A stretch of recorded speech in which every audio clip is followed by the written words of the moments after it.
हाल ही में मोबाइल कैमरे से शूट किया गया ये वीडियो शिमला के मॉल रोड का है, जहां स्थानीय लोगों के साथ साथ अक्सर बाहरी राज्यों से और विदेशों तक से आए सैलानियों की चहल पहल रहती है।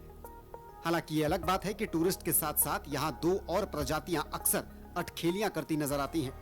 पहली है बंदर और दूसरी है आवारा कुत्ते।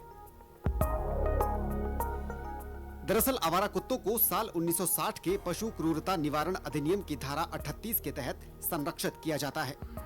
पशु जन्म नियंत्रण अधिनियम 2001 के मुताबिक कुत्तों को उनके क्षेत्र से स्थानांतरित या हटाया भी नहीं जा सकता।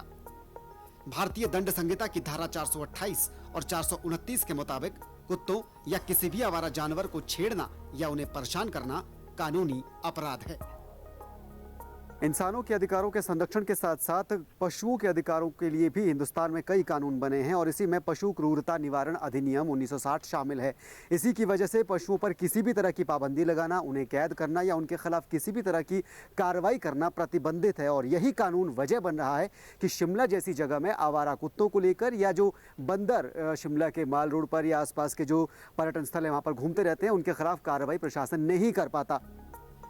इन कानूनों की वजह से प्रशासन के लिए भी आवारा कुत्तों के खिलाफ कोई कार्रवाई करना आसान नहीं रह जाता।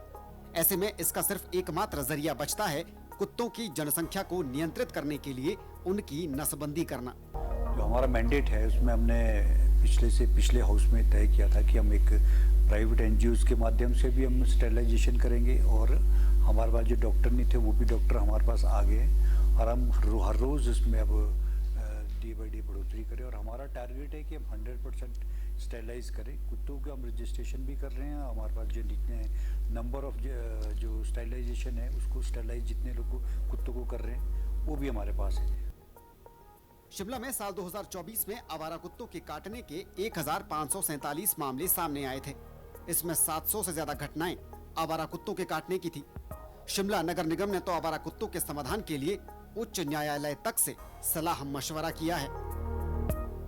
दिल्ली हाईकोर्ट ने भी साल 2021 में एक मामले की सुनवाई के दौरान जानवरों के हितों के संरक्षण को लेकर कड़ी टिप्पणियां की थी। कोर्ट ने कहा था कि जानवरों को भी कानून के तहत करुणा, सम्मान और गरिमा के साथ व्यवहार का अधिकार है। कोर्ट ने कहा था कि जानवर संवेदनशील प्राणी हैं और उनकी सुरक्षा और सम्मान संगठनों के साथ साथ आम लोगों की भी नैतिक जिम्मेदारी है।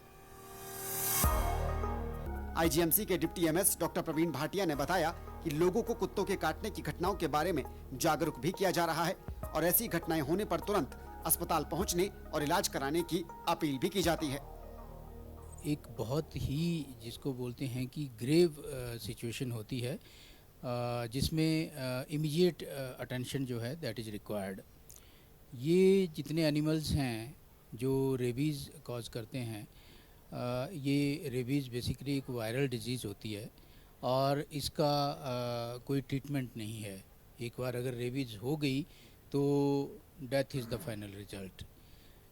तो a wound of dog bite is never to be dressed, otherwise it will cause more harm. और जो है हॉस्पिटल में जो है इसका ट्रीटमेंट जो है फ्री ऑफ कॉस्ट अवेलेबल है। और ट्रीटमेंट से आप ना, कई बार ऐसा होता है कि लोग ये सोचते हैं कि हमें तो बोला गया था कि 24 घंटे के अंदर इंजेक्शन लगना है, अब हमें तो बाइट हुए 3 दिन हो गए हैं, अब क्या फ़ायदा जाकर। ऐसा नहीं है। शहर में आवारा कुत्तों के हमलों को लेकर लोगों में भारी नाराजगी भी रहती है। आए दिन अक्सर ऐसी घटनाएं सामने आती ही रहती हैं। नगर निगम शिमला कई बार ये दावे करता है कि इसके खिलाफ बड़ी कार्रवाई वो करने जा रहे हैं। कई तरह के प्रस्ताव भी इसको लेकर पहले पारित किए गए हैं, लेकिन नतीजा अब तक कुछ खास निकल पाया नहीं है और धीरे धीरे ये समस्या प्रशासन के लिए, नगर निगम शिमला के लिए एक बड़ी चुनौती बनती जा रही है। शिमला से कैमरा पर्सन राकेश कुमार के साथ धर्म प्रकाश, टीडी न्यूज़।